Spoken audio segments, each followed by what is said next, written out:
Supreme court ने सोमवार को आर्थिक रूप से कमजोर समान वर्ग यानी ईडब्ल्यूएस के लिए 10% आरक्षण को सही ठहराया है। मतलब अब ईडब्ल्यूएस आरक्षण जारी रहेगा।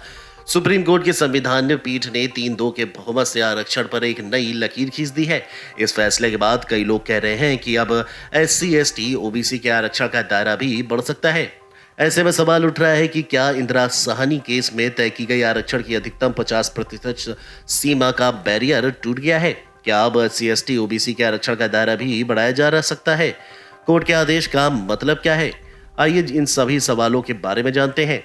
सुप्रीम कोर्ट ने सोमवार को अनारक्षित वर्ग के आर्थिक रूप से कमजोर तबके को 10% आरक्षण देने वाले 103वें संविधान संशोधन की संवैधानिक वैधता पर मुहर लगा दी। कोर्ट ने कहा कि यह संविधान संशोधन की किसी भी तरह से असंवैधानिक नहीं है। जस्टिस दिनेश माहेश्वरी ने कहा कि आरक्षण के लिए 50% की तय सीमा के आधार पर भी ईडब्ल्यूएस आरक्षण मूल ढांचे का उल्लंघन नहीं है, क्योंकि 50% आरक्षण की सीमा अपरिवर्तनशील नहीं है। वहीं ईडब्ल्यूएस आरक्षण के साथ केंद्रीय संस्थानों में आरक्षण की कुल सीमा 59.50% तक पहुंच गई है।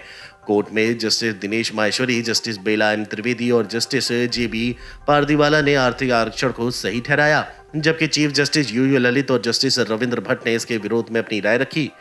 इसे समझने के लिए हमने सुप्रीम कोर्ट के वरिष्ठ अधिवक्ता अश्विनी उपाध्याय से बात की। उन्होंने कहा, जो लोग बोल रहे हैं कि सुप्रीम कोर्ट के इस फैसले के बाद जातिगत आरक्षण का दायरा 50% से भी आगे बढ़ सकता है, उन्हें इस जजमेंट को फिर से समझने की जरूरत है। कोर्ट की संविधान पीठ ने 3-2 से ईडब्ल्यूएस आरक्षण को सही ठहराया है। इसका मतलब ये नहीं है कि अब जातिगत आरक्षण 50% से अधिक हो सकता है।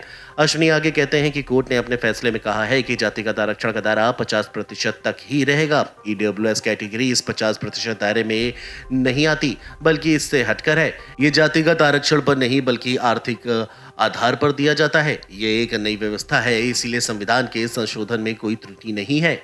दूसरी ओर इलाहाबाद हाईकोर्ट के अधिवक्ता सुरेंद्र सरोज कहते हैं, आरक्षण किसी भी रूप में 50% से अधिक नहीं हो सकता था। इंदिरा साहनी का ये जजमेंट आज तक माना जाता था। तमिलनाडु, केरल, बिहार समेत कई राज्यों में OBC आरक्षण का दायरा बढ़ाने की मांग हुई थी, लेकिन तब भी इंदिरा साहनी के इस जजमेंट का हवाला देते हुए याचिका खारिज कर दी जाती थी।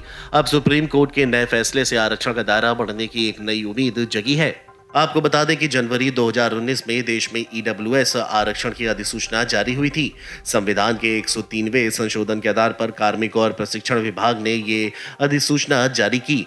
इसके जरिए नौकरी और शिक्षण संस्थानों में प्रवेश में आरक्षण दिया जाएगा। इस आरक्षण का लाभ उन लोगों को मिलता है जो SC, ST या फिर OBC आरक्षण के दायरे में नहीं आते और जिनके परिवार की सकल वार्षिक आय 8 लाख से कम है। हालांकि इसके साथ ही आरक्षण को लेकर कुछ शर्तें भी दी गई हैं। Video desk amarujala.com। डाउनलोड करें अमर उजाला ऐप और पाएं खबरें लगातार।